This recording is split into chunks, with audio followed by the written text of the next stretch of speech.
Hello students, I was teaching you the rise of the nationalism in Europe, the video 12, the last video of the chapter. कुछ portion I hope कि you understood, हालांकि काफ़ी एक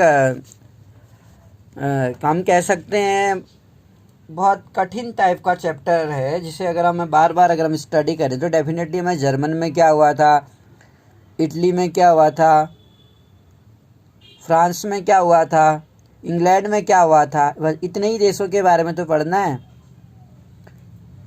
कि Italy के कौन कौन थे आपको पता होगा। जोजेफ मैजिनी है, गैरीबाल्डी है और काउंट काफूर है। ये तीन ही लोग थे इटली में जो एक नेशनलिस्ट माने जाते थे। और जर्मन में जैसे कि हमको याद होगा नेशनलिज्म एंड इम्पेरियलिज्म की अगर हम बात करें, राष्ट्रवाद और साम्राज्यवाद जो था, नेशनलिज्म राष्ट्रवाद, इम्पेरियलिज्म होता है साम्राज्यवाद। तो किस तरीके से अगर हम बात करें by the last quarter of 19th century की अगर हम बात करें, यानी कि 19वीं सदी के अंतिम चौथाई जिसे बोला जाता है, nationalism no longer retain in idealistic liberal democratic sentiments of the first half of century. इसका अर्थ है राष्ट्रवाद का वो अगर हम बात करें, राष्ट्रवाद वो आदर्शवादी उदारवादी जनतांत्रिक स्वभाव नहीं रहा था। यानी कि जो राष्ट्रवाद अगर हम बात करें, नेशनलिज्म नो लॉन्गर रिटेन क्या नहीं रहा था, आइडियलिस्टिक नहीं रहा था, आदर्शवादी नहीं रहा था, लिबरल डेमोक्रेटिक नहीं रहा था, यानी उदारवादी जनतांत्रिक नहीं रहा था, सेंटिमेंट्स यानी जो स्वभाव था नहीं रहा जो सदी के प्रथम भाग में था। जैसा सेंचुरी के स्टार्टिंग में था नेशनलिज्म, उस तरह का नेशनलिज्म राष्ट्रवाद नहीं देखा गया। ना वो आइडियलिस्टिक था, ना वो लिबरल था, ना उसमें ऐसी जनतांत्रिक स्वभाव थे, उदारवादी जो नेशनलिज्म की जो भावना थी। अब राष्ट्रवाद जो था but became a narrow creed with limited aids. अगर हम कह सकते हैं राष्ट्रवाद सीमित लक्ष्यों वाला बन गया था। जो राष्ट्रवाद की अगर हम बात करें फर्स्ट हाफ ऑफ सेंचुरी में बिकेम ए नैरो क्रीड, यानी संकीर्ण जो नैरो माइंडेड है वो बन गया था नैग्रो क्रीड विद लिमिटेड एंड्स में, यानी कि जिसके सीमित लक्ष्य थे, limit ends. During this period, nationalist group became increasingly intolerant of the each other and even ready to go war. During this period हम बात करें इस बीच के दौर में जो राष्ट्रवादी समूह थे, यानी कि जो नेशनलिस्ट ग्रुप थे, become increasingly यानी वो क्या होने लगे, एक दूसरे के प्रति अनुदार होते चले गए। जो राष्ट्रवादी समूह बने थे अलग अलग, वो एक दूसरे के प्रति इंटॉलरेंट होते गए, and cover ready to go war, और हमेशा लड़ने के लिए तैयार रहते थे। द मेजर ऑफ यूरोपियन अगर हम बात करें, मेजर यूरोपियन पावर जो शक्तियाँ थी, in turn manipulated the nationalist, उन्होंने क्या किया, अपने साम्राज्य उद्देश्य की प्राप्ति के लिए राष्ट्रवादी आकांक्षाओं का इस्तेमाल किया। कई सारी यूरोपियन शक्तियों ने मैनिपुलेट किया राष्ट्रवादी जो एस्पिरेशन थे, इनको जनता जो थी, subject people in Europe to further it own imperialist aim, यानी कि अपने उद्देश्यों के लिए, अपने साम्राज्यवादी, इम्पेरियलिस्ट एम माने होता है अपने साम्राज्यवादी लक्ष्यों के लिए यूरोपियन लोगों ने क्या किया, इन नेशनलिस्ट लोगों का इस्तेमाल किया। The most serious source of national tension in Europe 1871 के बाद से शुरू हुई थी। हम देखें तो मोस्ट जो सीरियस सोर्स है नेशनलिस्ट का, यानी कि 1871 के बाद यूरोप में गंभीर राष्ट्रवादी तनाव हो गया, एक बहुत सीरियस मैटर हो गया, राष्ट्रवादियों का तीव्र तनाव हो गया। इस क्षेत्र में was the area called the Balkan, और तनाव का जो स्रोत था वो कहाँ पर हुआ, बाल्कन क्षेत्र में राष्ट्रवादियों के बीच तनाव हो गया। Balkan was a region of geographical and ethnic variations comprising modern day Romania, Bulgaria, Albania, Greece, Macedonia, Croatia, Bosnia and Herzegovina. It means Slovenia, Serbia and Montenegro, जो इसमें दिखा था मैसेडोनिया, हर्जेगोविना, स्लोवेनिया, सर्बिया और मॉन्टेनिगो, which inhabitants were broadly known as slaves. It means इसमें आधुनिक जो Romania, Bulgaria, Albania, यूनान, Macedonia, Croatia, Bosnia, Herzegovina, Slovenia, Serbia और मॉन्टेनिगो जो जो थे शामिल थे, inhabitant broadly known as Slavs. और बेसिकली अगर हम बात करें, इस क्षेत्र के निवासियों को आमतौर पर स्लाव पुकारा जाता था। ये इस क्षेत्र के जो निवासी थे वो स्लाव के नाम से जाने जाते थे। लास्ट पार्ट ऑफ बाल्कन्स, और जो बाल्कन क्षेत्र का एक बड़ा हिस्सा था वो किसके कंट्रोल में था? Ottoman Empire. ऑटोमन एम्पायर के अंडर था। जो बाल्कन बहुत बड़ा राज्य था, उसमें एक साम्राज्य था ऑटोमन साम्राज्य, जिसे कहा जाता था।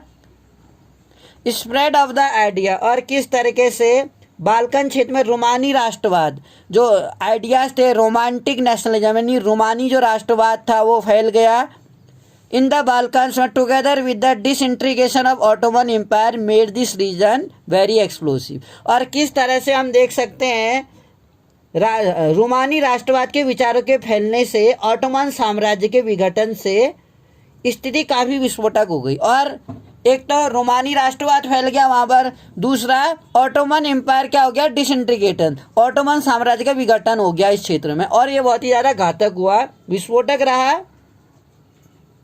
19वीं शताब्दी में ऑल्दो द 19th सेंचुरी में जो ऑटोमन एम्पायर था, ऑटोमन साम्राज्य जो था, ये पूरा मिला के ऑटोमन एम्पायर कहलाता, had sought to stand itself though the modernisation and internal reforms but with a very little issue. और इस तरीके से अगर हम बात करें तो 19वीं सदी में ऑटोमन साम्राज्य ने आधुनिकीकरण और आंतरिक सुधारों के जरिए मजबूती बनाना चाहा था। जो ऑटोमन एम्पायर था स्ट्रेंथन, कैसे मजबूती चाहता था? इस दो ठो द मॉडर्नाइजेशन, आधुनिकीकरण के कारण, और इंटरनल रिफॉर्म यानी आंतरिक सुधार के कारण मजबूत करना चाह रहा था साम्राज्य को, but with very little success. लेकिन उसको बहुत ही कम कामयाबी मिली, इसमें कम सफलता मिली। एक के बाद एक, one by one European subject nationalist, जो यूरोपियन के जो प्रजा थी, जो राष्ट्रवादी थे, राष्ट्रीयताएं, वो क्या हो गई? ब्रोक अवे, उसके चुंगल से निकलती गई, away from its control and declare, और क्या हो गई? स्वतंत्र होती गई। ऑटोमन साम्राज्य से एक एक करके एक एक राष्ट्र अलग होता गया और एक एक राष्ट्र स्वतंत्र होता गया। Balkan people based there claim, और जो बाल्कन के पीपल्स थे, लोगों ने क्या किया? क्लेम और इंडिपेंडेंस, आज़ादी के लिए और राजनीतिक अधिकारों के लिए, नेशनलिटी के लिए, use history to prove that at once been independent. और बाल्कन के लोगों ने आज़ादी या राजनीतिक अधिकारों के अपने दावों को राष्ट्रीयता का आधार बना दिया, राष्ट्रीयता से जोड़ दिया बाल्कन के लोगों ने कि नहीं, उनके जो राजनीतिक अधिकार हैं या जो वो स्वतंत्रता चाहते हैं उसको एक राष्ट्रवाद से जोड़ा जाना चाहिए, और उसे सिद्ध कर दिया। But at subsequently been subjected for a foreign power, लेकिन वे कभी स्वतंत्र थे। उन्हें इतिहास का इस्तेमाल करके ये साबित कर दिया गया कि वे कभी स्वतंत्र थे, किंतु तत्काल विदेशी शक्तियों ने उन्हें अपने अधीन ले लिया था। जब विदेशी शक्तियाँ आई, फॉरेन पावर आई, तब उनको उनके अधिकार छीन लिए गए। Hence the rebellious nationalist in the Balkan though of their struggle attempt to win back their long last independence. जो रिविलियस नेशनलिस्ट थे, जो विद्रोही राष्ट्रीय समूह थे नेशनलिस्ट इन द बाल्कन में, उन्होंने क्या किया?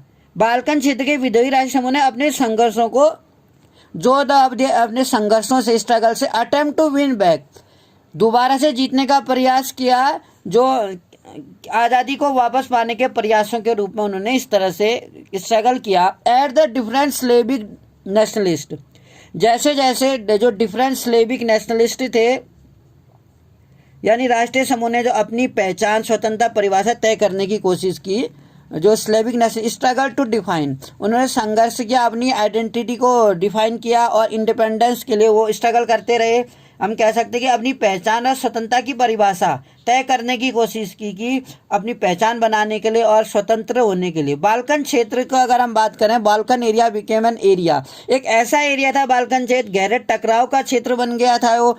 Balkan state were fairly jealous, जो बाल्कन के क्षेत्र थे, राज्य एक दूसरे से फेयरसली जेलस, यानी कि हम कह सकते हैं भारी ईर्ष्या करते थे each other, and each hope to gain more territory, और हर एक राज्य अपने लिए ज़्यादा से ज़्यादा इलाका हथियाने के कोशिश में था। Gain territory at the expense of the other, दूसरे के एवज में, यानी कि हर एक राज्य अपने लिए ज़्यादा से ज़्यादा इलाका हथियाने की उम्मीद रखता था। जो मैटर्स वेर फर्दर कॉम्प्लिकेटेड, यानी कि कह सकते हैं जो परिस्थितियां और अधिक जटिल इसलिए हो गई क्योंकि बाल्कन क्षेत्र में मैटर्स वेर फर्दर कॉम्प्लिकेटेड, जो परिस्थितियां थी वो बहुत कॉम्प्लिकेटेड हो गई, क्योंकि जो Balkan also became the scene of become more power rivalries, क्योंकि इसमें हम कह सकते हैं यूरोपीय शक्तियों के बीच व्यापार और उपनिवेश के साथ नौसैनिक और सैन्य ताकत के लिए गहरी स्पर्धा थी। ड्यूरिंग दिस पीरियड, इस समय में इंस्टेंस राइवलरी जो थे, प्रतिद्वंदिता, राइवल जो होते हैं अमंग द यूरोपियन पावर में, ट्रेड में, व्यापार में प्रतिस्पर्धा, कॉलोनीज में, उपनिवेश में, एज वेल एज नवल, सेना में और मिलिट्री माइट में। इस तरीके से हम कहते हैं नौसैनिक या सैनिक व्यापार, हर क्षेत्र में बाल्कन के अन्य क्षेत्रों के जो एरियाज थे आपस में टकराव की स्थिति हो गई थी। This rivalries were evident in the way of Balkan problem, और इस तरीके से जिस तरह बाल्कन समस्या आगे बढ़ी उसमें हर प्रतिस्पर्धाएं खुलकर सामने आई। जिस समझे जो rivalries were very evident, Balkan problem unfolded, कई सारी समस्याएं सामने आई, अनफोल्डेड हो गई वो।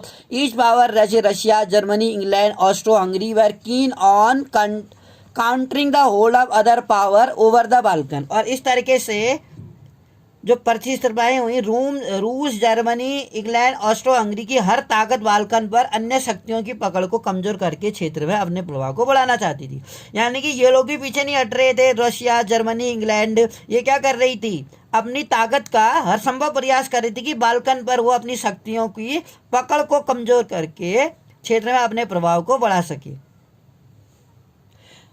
बाल्कन पर जो अन्य तरह की शक्तियां थी, Balkan and extending its own control, बढ़ाना चाहते थे अपने कंट्रोल को उस एरिया में जो अदर शक्तियों के, अन्य राष्ट्र की शक्तियां बाल्कन पर जो जोर लगा रही थी, ये राष्ट्र भी जोर लगा रहे थे। This led to a series of war in the region, finally first war, और ऐसा ही कुछ हुआ तो सीरीज ऑफ वॉर, इस तरीके से हम कह सकते हैं इस इलाके में कई युद्ध हुए और अंततः कई युद्धों में एक युद्ध हुआ जिसे फर्स्ट वर्ल्ड वॉर बोला जाता है। इस तरह से जो नेशनलिज्म हम बात करें, align with the imperialism led Europe to disaster in 1914, किस तरीके से जो नेशनलिज्म था, साम्राज्यवाद, अगर हम बात करें, इम्पेरियलिज्म माने होता है साम्राज्यवाद, तो साम्राज्य से जुड़कर राष्ट्रवाद, जो राष्ट्रवाद था वो साम्राज्यवाद से जुड़ा, led to European to disaster, और इस तरीके से 1914 में यूरोप में क्या हुआ, एक महाविपदा, डिजास्टर को कहते हैं विपदा को, विपदा आ गई, राष्ट्रवाद फाइनली साम्राज्यवाद में बदल गया।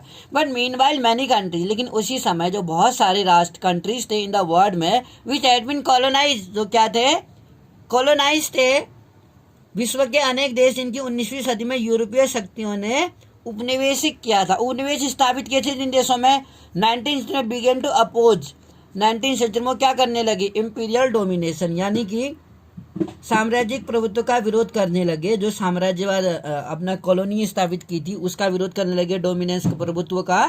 हर तरफ जो साम्राज्य विरोधी आंदोलन विकसित हुए थे, तो एंटी इंपीरियल मूवमेंट, जो हम कह सकते हैं साम्राज्य विरोधी आंदोलन थे, anti imperial movement, that develop everywhere, इससे क्या हुआ, हर जगह पर राष्ट्रवाद की भावना आ गई, in the sense that all struggle, और सभी राष्ट्रों ने क्या किया, स्ट्रगल किया अपने अपने देश को स्वतंत्र करने के लिए, और नेशन स्टेट, राष्ट्र राज्य को बनाने में प्रयास किया, were inspired by the sense of collective nation, और इस तरह से वे सभी एक सामूहिक राष्ट्रीय एकता की भावना के लिए प्रेरित थे, एक राष्ट्रीय एकता की भावना उनमें आई, collective nation unity for in the confrontation with the imperialism, और किस तरीके से साम्राज्य विरोधी की प्रक्रिया में उभरी, जो साम्राज्य विरोधी, इम्पेरियलिज्म माने होता है साम्राज्यवाद की जो भावना, उनके एंटी इम्पेरियलिज्म थे, यूरोपियन जो थे आइडियाज, यूरोपियन के जो विचार थे, राष्ट्रवाद के यूरोपीय विचार कहीं और नहीं दोहराए गए, जो यूरोपियन आइडियाज थे, राष्ट्रवादी विचार यूरोपियन लोगों के कह सकते हैं, नाउ वेयर रिफ्लिकेटेड, कहीं और नहीं दोहराया गया, for people everywhere develop their own specific variety, इसे हम कह सकते हैं हर जगह लोगों ने अपनी तरह का विशेष राष्ट्रवाद, हर देश ने अपनी तरह का राष्ट्रवाद विकसित किया, यानी कि रशिया को फॉलो किया या फ्रांस को फॉलो किया या जर्मनी को फॉलो किया, हर राष्ट्र ने अपने तरीके का संघर्ष किया, मूवमेंट चलाया, मगर यह विचार जो समाज को, अगर हम बात करें, the idea of society should be organise, जो समाजवाद का विचार है ऑर्गेनाइज किया ना जाने इनटू नेशन स्टेट में केम टू बी एक्सेप्टेड, अंततः ये स्वीकार किया, मान लिया गया। यूनिवर्सल ने सार्वभौमिक सभी लोगों के द्वारा अंततः मान लिया गया। यहाँ पर एक तस्वीर दिखाई जा रही है, ए मैप सेलिब्रेटिंग ब्रिटिश साम्राज्य का यशगान।